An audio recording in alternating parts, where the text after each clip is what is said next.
everyone. I, Kavita Changra from Shri Krishna Pranami School, welcome you all in our today's EVS class. And our today's topic is food and nutrition. जो food and nutrition का जो first part है वो हम अपनी previous class में कर चुके हैं. तो आज हम करेंगे food and nutrition का second part. Food and nutrition का आज हम करेंगे second part. So हमने कुछ major nutrients है वो किए थे. हमने अपनी previous class में protein, विटामिन, फैट और कार्बोहाइड्रेट के बारे में पढ़ा था. So today we will read about the roughage, water, protein, vitamin, fat, carbohydrate, इन सब के बारे में हम पहले रीड कर चुके हैं. तो आज हम रफेज एंड वाटर के बारे में रीड करेंगे. So let's start with the roughage. Roughage is also an important constituent of our food. Roughage. So roughage को और क्या कहते हैं? Roughage is also known as dietary fibre. Roughage is also known as dietary fibre.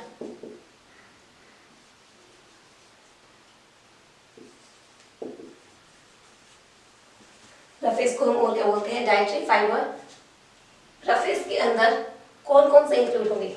जो whole grains हैं वो किस में इंक्लूड होते हैं? रफेज में.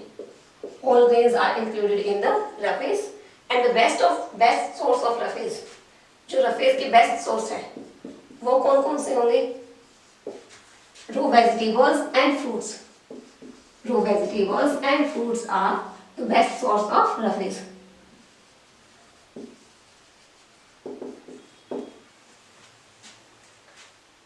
जो बीन्स हैं वो भी किसके सोर्स है? रफेज के सोर्स है. सो रफेज क्या है? बेस्ट सोर्स कौन से होंगे? Raw vegetable and fruits and whole grains are included in the roughage. So roughage के फंक्शन क्या है? रफेज जो है वो किसमें हेल्प करता है? रफेज किसमें हेल्प करता है? Roughage regulate digestion. हमारा जो डाइजेशन है उसको रेगुलेट कौन करता है? रफेज. हमारे डाइजेशन को रेगुलेट कौन करेगा? रफेज. और क्या करता है? It maintain cholesterol and blood pressure.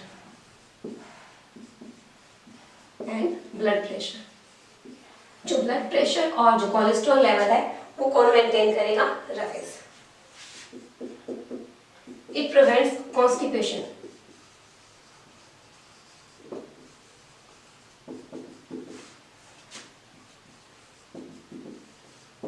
It prevents constipation. और क्या करता है?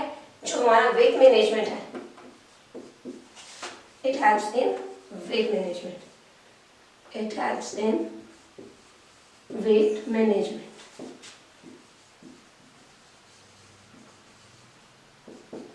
वेट मैनेजमेंट में कौन हेल्प करता है? रफेज. तो ये सब किसके फंक्शन है? रफेज के. और क्या करता है roughage? It reduces the risk of cancer. It reduces the risk of cancer. So ये क्या है? रफेज के फंक्शन. रफेज के बारे में. रफेज को और क्या बोलते हैं? Roughage is also known as dietary fibre. Roughage के अंदर कौन इंक्लूड होता है? Whole grains. और रफेज के बेस्ट सोर्स कौन से हैं? Raw vegetables and fruits. Function: it regulate digestion. It maintain cholesterol and blood pressure. जो हमारा कोलेस्ट्रॉल लेवल है एंड ब्लड प्रेशर लेवल है वो कौन मेंटेन करता है? रफेज. Prevents constipation. जब डाइजेशन में हेल्प कर रहा है तो ये क्या कर रहा है? It prevents constipation. It helps in weight management. जो हमारा वेट है उसको मैनेज करने में, उसको बैलेंस रखने में भी कौन हेल्प करता है? Roughage. It reduces the risk of cancer. और ये क्या करता है? जो कैंसर का रिस्क है उसको कम करता है. So it was all about the roughage. Now we will read about the water. Water is also one of the basic necessity. Water भी क्या है? हमारी बेसिक नेसेसिटी में से है. और हमें जनरली क्या सुनने को मिलता है, हमें जनरली सुनने को मिलता है कि we should drink plenty of water, कि हमें ज़्यादा से ज़्यादा पानी पीना चाहिए। तो इसके पीछे कोई ना कोई रीज़न होगा कि हमें क्या कहा जाता है, we should drink plenty of water. So now we will read about water. अब हम रीड करेंगे वाटर के बारे में। वाटर भी क्या है, जो हमारे जो न्यूट्रिएंट्स है उन्हीं का एक पार्ट है। सो सबसे पहले वही, we should drink plenty of water.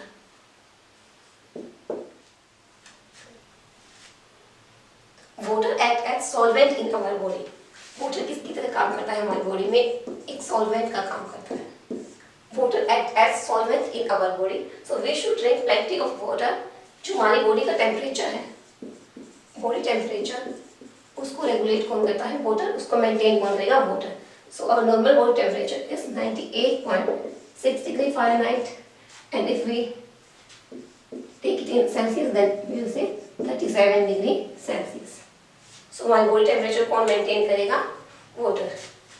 और क्या करता है, it helps to get rid of waste from our body। किसकी फॉर्म में, हमारी बॉडी से वेस्ट रिमूवल में कौन हेल्प करता है, water, in form of urine and sweat.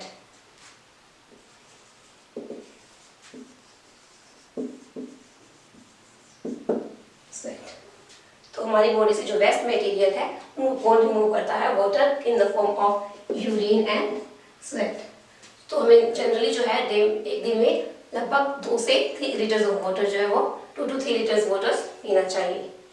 उसके बाद क्या है कि वाटर, अगर वाटर की कमी हो जाती है हमारी बॉडी में तो उस कंडीशन को हम क्या बोलते हैं, डिहाइड्रेशन। डिहाइड्रेशन, डिहाइड्रेशन क्या है, lack of water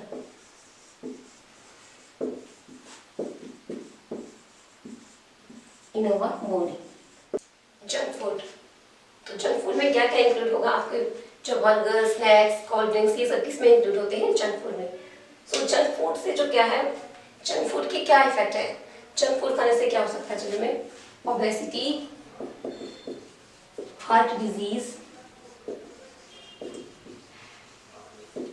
juvenile diabetes.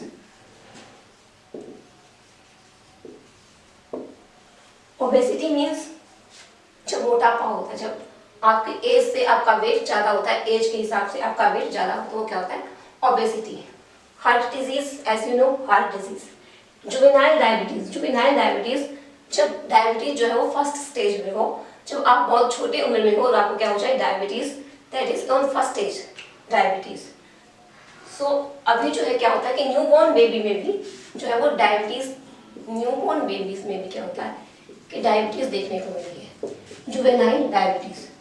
तो उन्होंने तो कोई जंक फूड भी नहीं खाया, उनके अंदर क्यों, ये किसी कारण हुआ, हेरिडिटरी फैक्टर्स के कारण, मतलब उनके पेरेंट्स से आया है। जो न्यूबॉर्न बेबी में जुवेनाइल डायबिटीज देखने को मिली है वो किसके कारण होती है, हेरिडिटरी फैक्टर्स, जो उनके पेरेंट्स से उनके अंदर क्या है, जुवेनाइल डायबिटीज। सो जो हमें जो है वो जंक फूड नहीं खाना चाहिए, और जंक फूड से क्या क्या इफेक्ट हो सकते हैं वो सब देखते हैं। Harmful effects of junk food. Junk food की हार्मफुल इफेक्ट्स कौन से होते हैं, it can डिट्यूर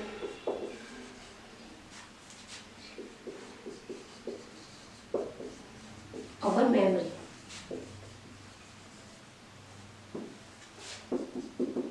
it increase the risk of cancer,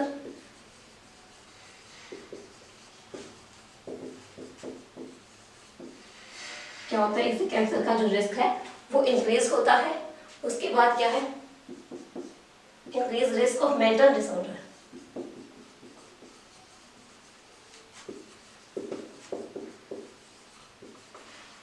mental disorder,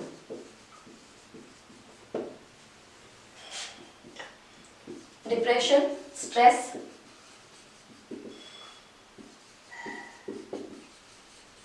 ये सब किसके इफेक्ट, हार्मफुल इफेक्ट्स हैं जंक फूड के। और क्या हो सकता है, it can develop habit of over eating, कि जब हमें जंक फूड खाते हैं तो हमें पता नहीं चलता हमने कितना खाया है कितना नहीं खाया, और हमें ओवर ईटिंग की हैबिट हो जाती है। Develop habit of over eating.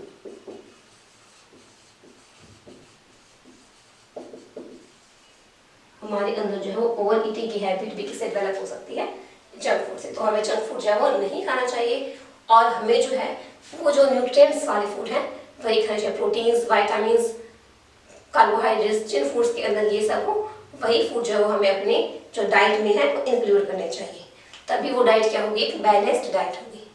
सो ये था हमारा टॉपिक फूड एंड न्यूट्रिशन का पार्ट सेकंड।